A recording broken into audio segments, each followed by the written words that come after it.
Hello and welcome to the video about what trading risk is. Let's take a look at the key learning outcomes of this presentation. Why you should keep a check on risk. What are risk-reward ratios? It takes money to make money, short-term versus long-term risk, and why your risk is important to you, not the industry. Trading risk can be simply described as the amount of money you are willing to lose compared to how much you are trying to gain by your trading activity. Trading is unlike fixed odd betting.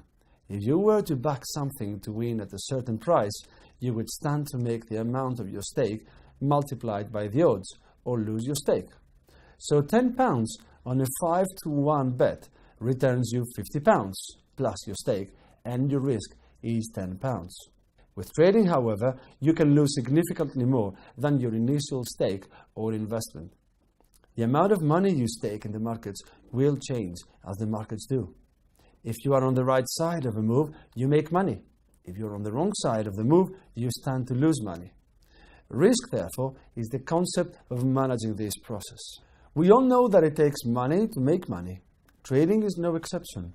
To put a trade within the market, you have to cover your exposure, or what we call margin. So if you want to buy or sell £1 a point in the euro against the American dollar, for example, depending on your broker, you may need £200 to £300 in your account to do this. You're not spending that £200-300, but rather using it to trade £1 in the market and to cover what may happen. This means that if you want to trade £10, £50 a point, the amount of money you have to hold in your account will have to rise accordingly. The money you hold in account dictates the size you can trade and also what you can risk to lose on your unsuccessful trades. Remember that your risk should equal your potential reward. The bigger the risk you take on, the bigger the return. The amount of money you risk when trading should be down to you. There are rules and ways of managing risk, but only ultimately you will be able to decide how much money you invest in your own trading. You can start trading with a few £100, or you can put in a few £100,000. The amount of money you deposit will directly affect the amount of money you can make, but also how much you can lose. Think of it this way. Why do so many new businesses fail? They run out of money. Why do many traders fail? Guess what? For the same reasons. When to stop trading is where the whole risk management comes into its own. Have you ever said while trading, if only I had more money, more time, if only I knew that would happen? Why is the market going against me? This is why you have to have a plan about what you're going to risk before you ever put a trade on. There are no take-backs within the markets. Once you have bought or sold, the market will move whether you like it or not. You can lose significantly more than you want in a very short space of time if you're not prepared. A lot of traders get confused when talking about investing or speculating. Speculating is more associated with trading. You're not looking to own anything. You're looking to take advantage of price movements. This can be in any asset class, and you can buy or sell. This is short-term trading or speculating. You buy at point A, and if that goes up to point B, you stand to profit from the difference in prices. A quick note here to make sure that we do not confuse trading with gambling. Investing is more long-term.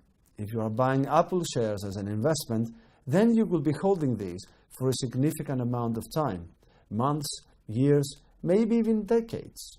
It is not as easy as it sounds, though, as you would need to have these psychological characteristics that will help you go through prolonged periods of falling markets and not be tempted to liquidate your positions. A lot of traders, on the other hand, find they don't like trading as they don't like to see big swings in their money. The shorter the time frame, the more movement you will see on your money.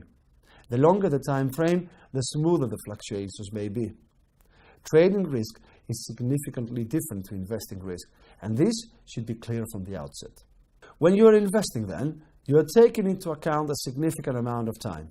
You build a portfolio and you balance out the risk. This may mean having some cash, property, bonds, shares of all different types of investment. The longer you hold these investments, the more money you are generally hoping to make. Moreover, any big swings will tend to move towards the average mean, and so your portfolio or individual position will move more smoothly. The risk you manage is both in time and by levels of diversification. And by that, we mean that one should not be putting all of his or her eggs into one basket. This is not the case when speculating or trading. Let's now take a look at the factor of time. Time when trading is your best friend and your worst enemy. The longer you hold your trades, the more potential money you can make, but also at the same time, the more risk you take. When trading, unlike investing, you can be in the markets for minutes, even seconds. The more time you're exposed, the more you're risking your capital. So while managing your trading risk, there are 4 main ways of doing it. Using the proper ratios, percentage of account, applying stops, and money amount available. They all have their merits and drawbacks. You should always decide which ones you're going to manage your risk with when you're trading before you actually put a trade on. Having said that, ratios are a simple way of managing both your risk and your expectations while trading. If you use the industry standard trading ratio of 2:1, you're trying to make double what you're risking. So if you're trying to make £200 from a trade, then you will stop, however you decide to do this, when you're £100 offside or in negative balance. You can easily calculate your potential drawdowns, and as long as you stick to a minimum 2:1 ratio, as long as you win 50% of your trades over a period of time, you will still be profitable overall. If you have the ratio negative, so you're risking twice as much as you're trying to make in the long term, if you do not have a very high percentage win rate, an 80% plus, then you might find it very difficult to be profitable in the long term. This is a common mistake among inexperienced traders. Once a position is open, the psychological biases kick in, and so people then cut their profits quickly and let their losses run. Setting your stop or trade risk versus what you have deposited is another way of understanding what you can lose. This does not help you with the upside and how much you want to make, but it does allow you to see the bigger picture. If you risk, for example, 10% of your £1,000 account, then each time you trade, you will be risking £100. This is, of course, unless you have a losing trade.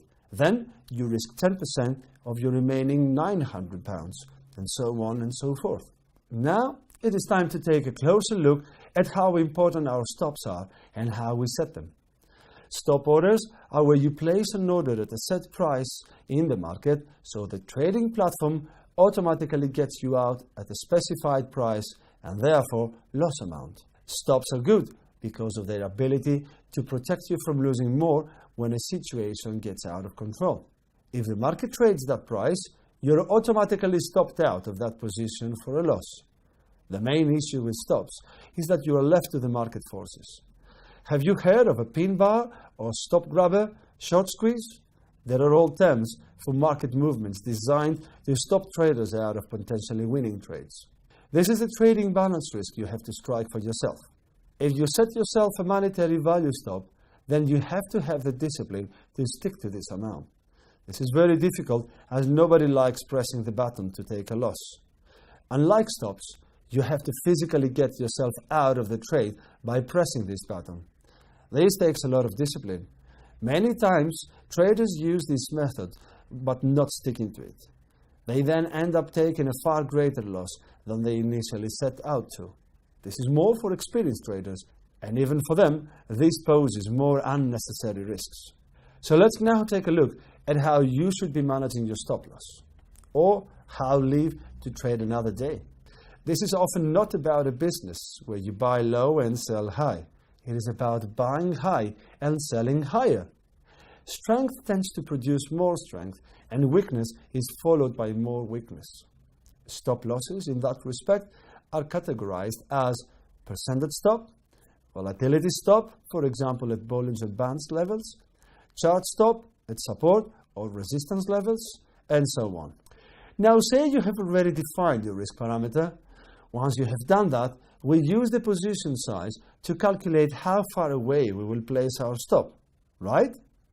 The trader places his stop or her stop, which is in accordance with his or her plan. Right, huh? Wrong. We should always place stops in relation to the market or our system and not in relation to how much we can afford to lose. The market does not know how much we are staking and, in all fairness, does not care of how much we are willing to lose. This is a very common mistake among the majority of traders, novice and pros alike. So why volatility stops are useful? On a position, for example, of 10,000 in euro-dollar, every pip is worth $1, and 2% of your account in risk management is $10 of a $500 account, that is. Therefore, the largest stop we can place is 10 pips. But looking at the euro-dollar, the pair more often than not has a fluctuation of around 100 pips a day. So the 10 pips stop would appear to be too tight and we will be losing our position.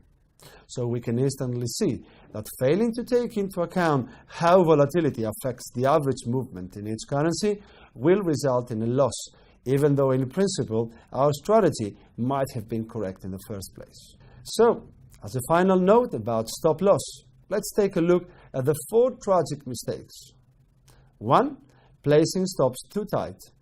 Traders fail to take into account an underlying's frequent swings, and therefore a tight stop results in unnecessary stop loss.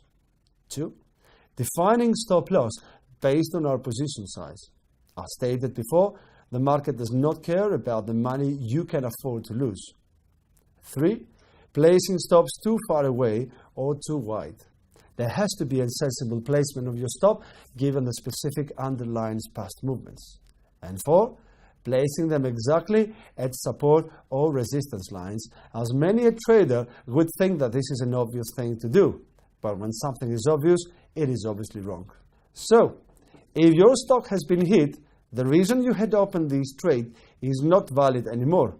Without ifs and buts, don't adjust your stops to wider levels. One more time, don't adjust your stops to wider levels. Never, ever. Summing up, once losing trades are inevitable, it is simply part of trading. You can, however, still lose trades and be profitable overall if you have an adequate risk strategy. It should allow you to get into trades with a degree of flexibility, but also protect your capital from significant drawdowns. Combinations of ratios with stop-loss orders are advisable, and only in time will you know which suits your appetite for risk and your trading style the best.